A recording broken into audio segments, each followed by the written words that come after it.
Well, welcome in today, Mr. Steve Riley, our representative in Frankfort here, to talk a little bit about what's going on with the General Assembly this year. And now that you have successfully won another term, we haven't talked to you since the election. First, how are you doing today? I'm doing great, Brennan. Hope you're doing well, too. Very good. I am. So as I just mentioned a moment ago, the election, you ran uncontested, and you have another couple of years in the state house. And right now we're in a shorter house meeting, or a meeting of the General Assembly, and talk a little bit about why there's a hiatus right now. You're set to go back to Frankfort in February. That's correct. We, in the short session, it's a 30-day session. You go the first Tuesday in January. We met for 4 days that week, and then we took a 4-week hiatus, and then we start back up February the 7th, and then we go for about 6 weeks, 4 days a week. And then we'll go through a 10-day veto period and then 2 more days to finish up. So the shorter session is a lot different than the longer session in time and duration and what you're working on. And the fact the short session, you don't work on the budget. We actually prepare for the budget, but you don't pass the budget or anything.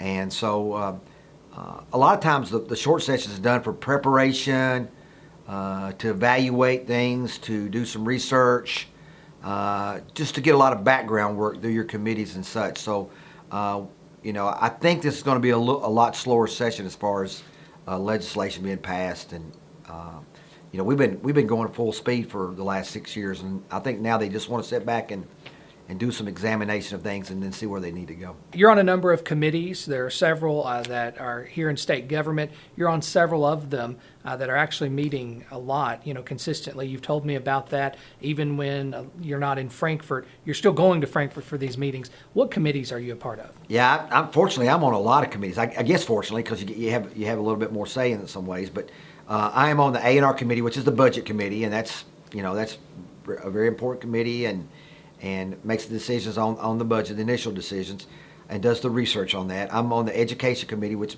makes sense since I was an educator, and of course that's one of the largest committees and one of the more important committees in Frankfort.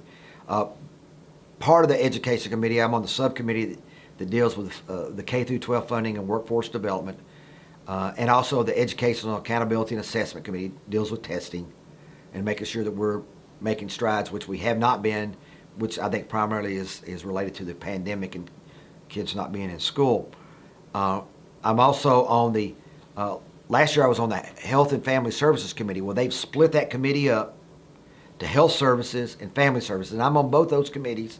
The Health Service deals with medical issues, and the Family Services, which we just got started, which I'm going to be the vice chair of, deals with issues like foster care, Medicaid, children's issues, family issues, those type of things. And I'm really excited about being part of that committee and being a vice chair of that committee. And so there's going to be a lot of new work that we're going to have to do on that. And so it's going to be fascinating to see where we go. I'm on the committee that deals with investigations. We don't meet during the regular session. We usually meet during the interim. And like an example right now is there's charges filed against a judge in Kentucky for that. In fact, impeachment charges brought up against a judge in Kentucky for things that he's been involved in. So with that committee, we deal with a lot of stuff along those lines. So I'm on a lot of the bigger committees. I've had people tell me you're crazy for wanting to be on all those committees. But that's where a lot of the work's done, and those are all fascinating. You mentioned a little bit about being on a committee dealing with foster care families. It's no secret here in Barren County and even across the state, we have an extreme shortage of social workers, folks in our local child offices that work in that.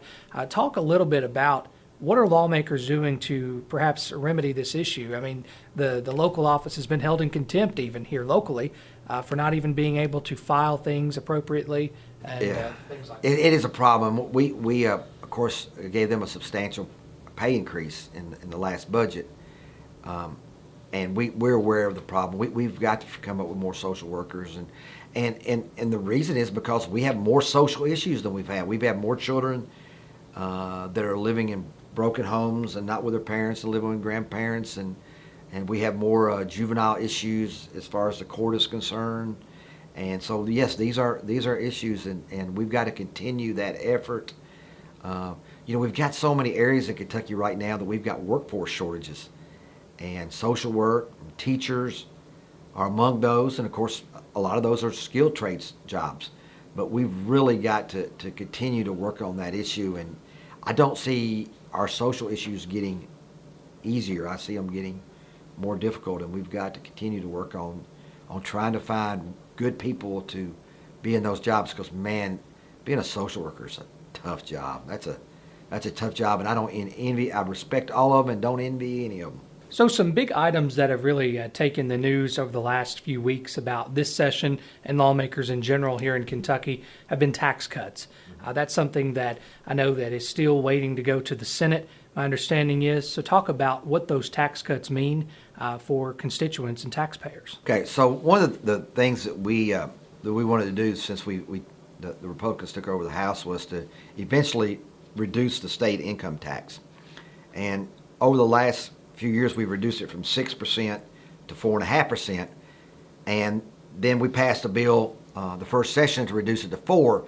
But basically, that bill's set up this way: state revenues have to be over a certain level before we're allowed to vote on that, based upon bills that we passed in the recent past. And so the revenues met that area criteria, so we went ahead and reduced it to 4%. And basically what we're doing is we're putting more money back in the taxpayers' pockets, and with the belief through research and everything that people, it tends to help local economies and things when people have more money in their pocket because they spend it.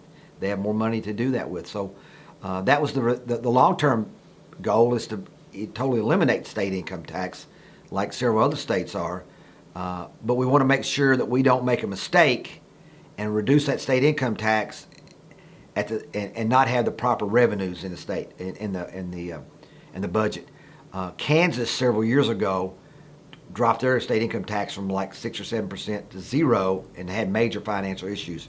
And that's why we got the trigger law in, to make sure that we take this in a reasonable approach and a safe approach. So that's basically what's been done with the state income tax. Now, of course, another question from the opposing side, perhaps, about what's the catch to that or caveat.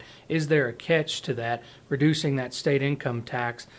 Do you foresee that making things increase in price or anything like that? No, well, not right now. I think basically, the reason we want to do that trigger law is to be smart.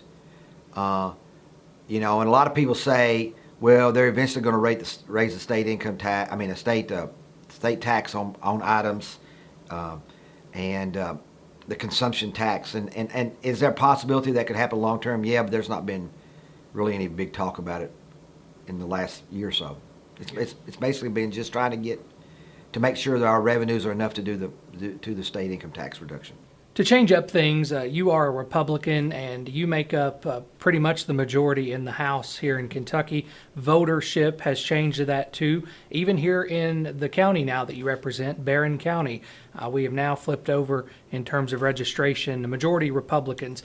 Talk a little bit about the gubernatorial race this year. We have a number of Republicans running. Of course, we have a Democrat who's in the governor's office now. Where do you foresee the governor's race going? Well, I think it could go in a lot of different directions. I think obviously it's going to be a very challenging race in November, and it's going to be a very challenging primary for Republicans in May. And I think it's going to be interesting to watch that process play out. I think we have 12 candidates on the Republican side for the primary, and I think we have 3 candidates that probably are probably the main competitors in that. And that would be Daniel Cameron, the President Attorney General, Brian Quarles, the President Commissioner of Agriculture, and then Kelly Craft, who's been the ambassador to the UN and ambassador to Canada, and who is a Glasgow native. And so I think those are the 3 most viable candidates.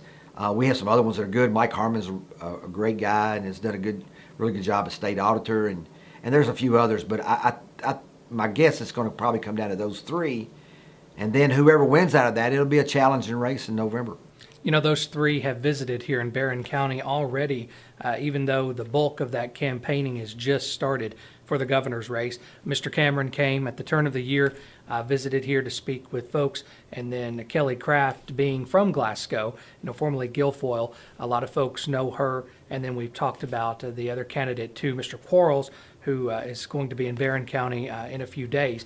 So let's talk a little bit about that too. From the state legislature standpoint, do you find it a challenge with there being a Democrat in the governor's office, or does that work out okay for you all? Well, basically the numbers are so strong in the House and in the Senate that one of the governor's powers is the veto power. But in Kentucky, it's different than it is in Washington in this regard.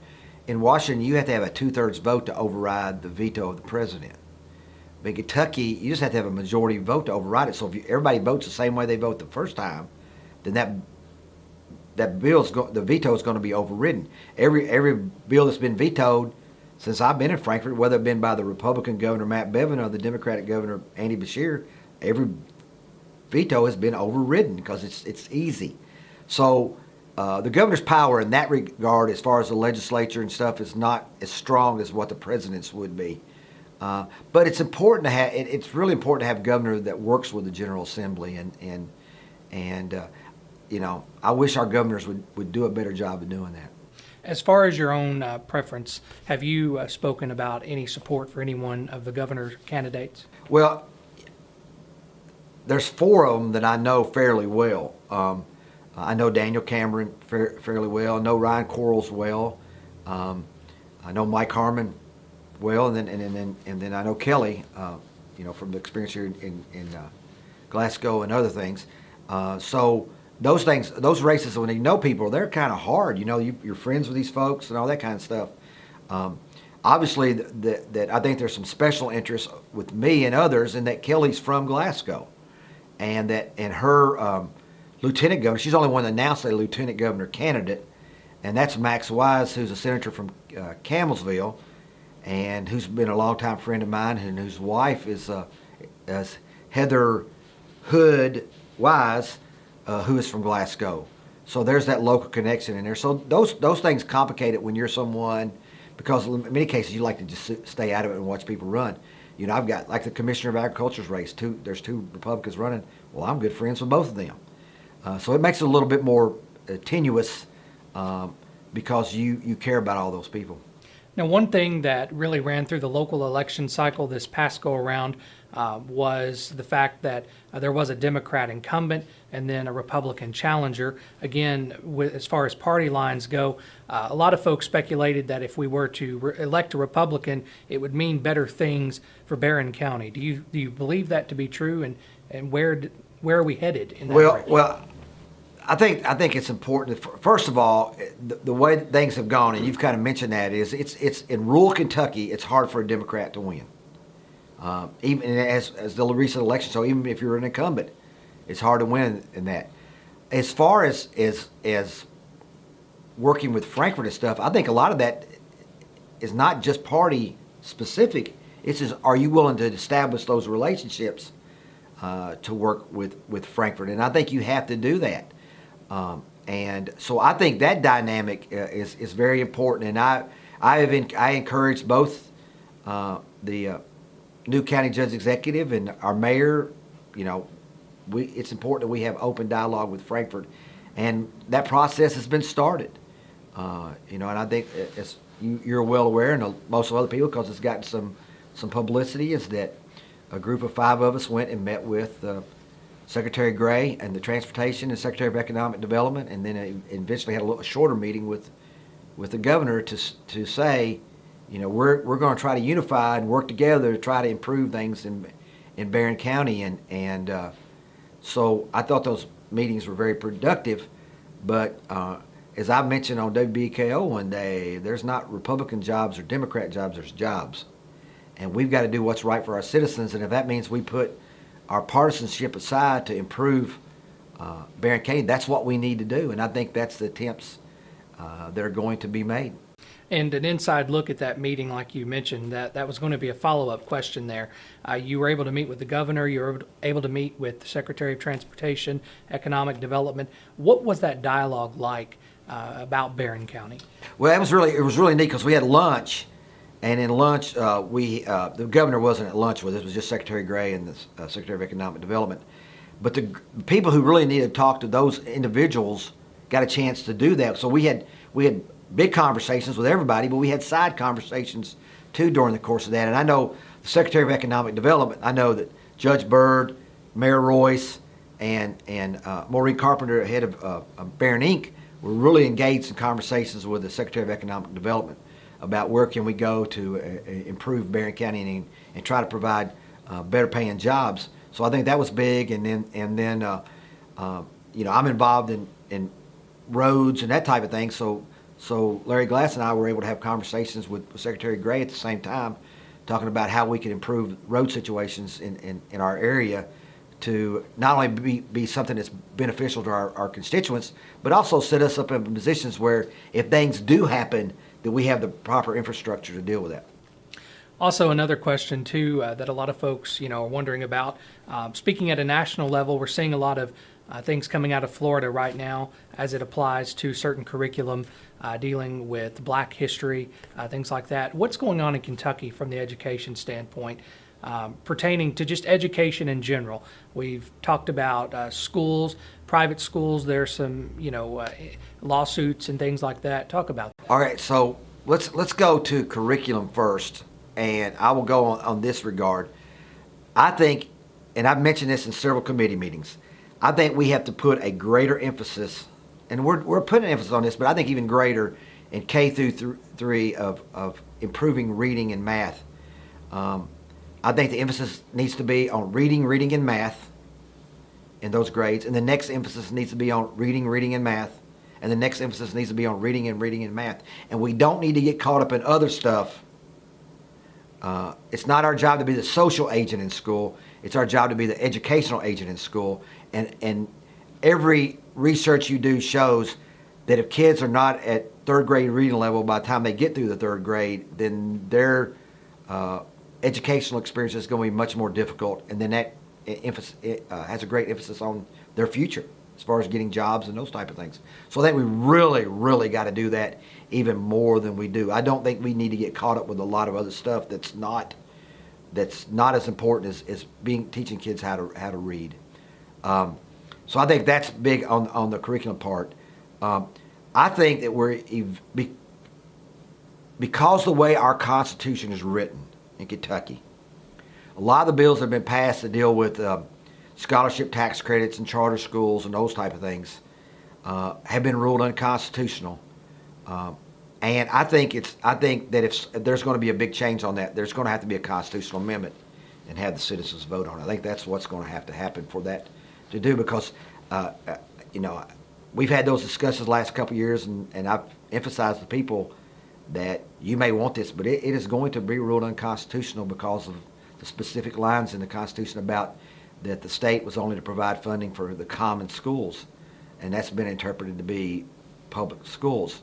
So I think that's the direction they're going to have to go. Otherwise, we're wasting time and energy and money. So I think that's to solve that once for all, I think the Constitution would have to be changed. Speaking about those constitutional votes, those referendums that go to the voters occasionally, like this last election cycle, after the national or at the federal level overturn of Roe versus Wade, there was the state question of putting things in the Constitution that might protect or prohibit rights to an abortion, things like that. What is the state legislature looking at now? Is that a done deal? Is there going to be future discussion about laws dealing with abortion here statewide? Well, there are some lawsuits that are probably going to be, they're going to wait and see how those are ruled on, I think, to some degree before they start wading into that. Do I think the legislature will still be able to have some say in exactly how that happens? Yes, I do. What that will be, I'm not sure. But I think right now, I think they're probably going to wait to see the determination on some of those lawsuits to see which direction they go as far as the abortion issue is concerned. Another ongoing project here locally you had a big part in is the Judicial Center project, or Justice Center, or as some folks still prefer, courthouse. We've run into some problems with the communication of that. As it pertains to the funding of it. This was something that was earmarked a few years ago. We've seen record-setting inflation in the last several months. There's been some speculation that more money might need to be given to that project. That's something that AOC, we imagine, will probably essentially ask the General Assembly for. Where is that right now? Have you heard anything about that? Nothing definitive, and obviously the timing ended up being bad on that because prices skyrocketed after that got not only put into budget, but it took an extensive time to get everybody to decide exactly where it was going to be placed and all that kind of stuff. So because of that, then now we're caught in this inflationary period, and so I would not be surprised if they need more funding for that. But it'll have to go through that process. The AOC will have to ask the General Assembly about that, and the General Assembly will have to make a decision on does that happen? If so, how much? We talked a little bit about your priorities this year during this meeting of the General Assembly, rather short. What about next year, since you will be there? Well, of course, obviously, one of the priorities I'll have is I'm on the Budget Committee, and to see where we are as far as revenues are concerned and what we will be able to do. There always seems to be increasing cost as far as educating young people. Last session we gave an 8% raise to all state workers. They had not had a raise since I think it was 2008. So looking at that and how it deals with the state budget, Medicaid expenses have gone up. So we've got to examine every area and see where our revenues are and see what we can do. I thought the budget we had last time was as good a budget it's the best budget since I've been there, and I think maybe many people, even including many Democrats, says the best budget that they've seen. So I think that we'll just have to continue to look at that, and because there'll be a lot of things done next year, but everything revolves around the budget to some degree during that budget session. What are you hearing from your constituents when you talk to folks? What are they worried about, concerned about, and how are you responding to that? Well, I think a lot of the concerns, obviously some people's concerns tend to be more social concerns. Another thing people are concerned about, our local area. I even get that, what are we going to do to improve life for people in Barren County? Are we going to get some jobs that pay better? Are we going to get some roads that create better situations for us? So I hear a lot of that stuff. And then I hear, obviously some things on social issues and such. Like, what are you talking about with social issues? Well, of course, you'll hear stuff about abortion. You'll hear stuff about, transgender restrooms.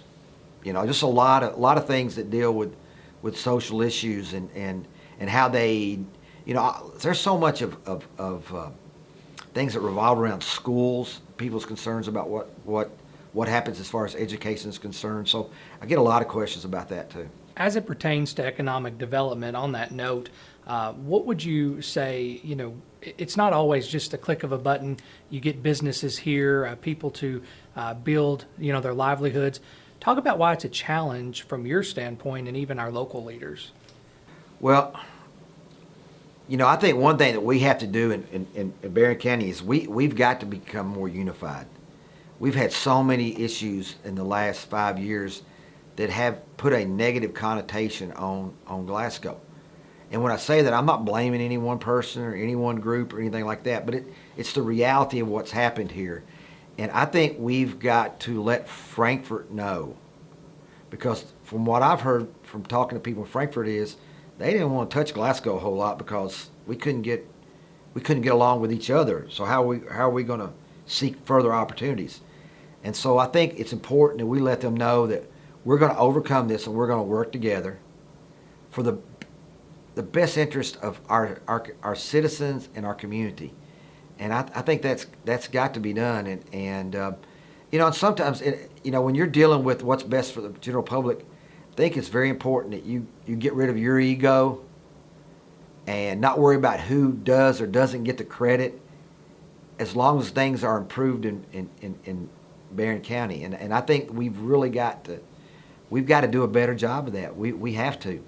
And if you want to create division and do those kind of things, then you're you're not doing what's the best interest of the people that you live among. Well, thank you for coming in today again. We've talked a lot about state government, a lot about your role. Still plenty to talk about. But again, as you mentioned, a slower session. Thank you for coming in, talking to us, and obviously talking to some of your constituents, we imagine. I appreciate it, Brennan. I appreciate every opportunity to get to speak to our constituents, and thank you for this opportunity. Absolutely. We appreciate you, Steve. And again, thank you. And we bid you good luck in the next little bit of the General Assembly. Thank you. Thank you very much.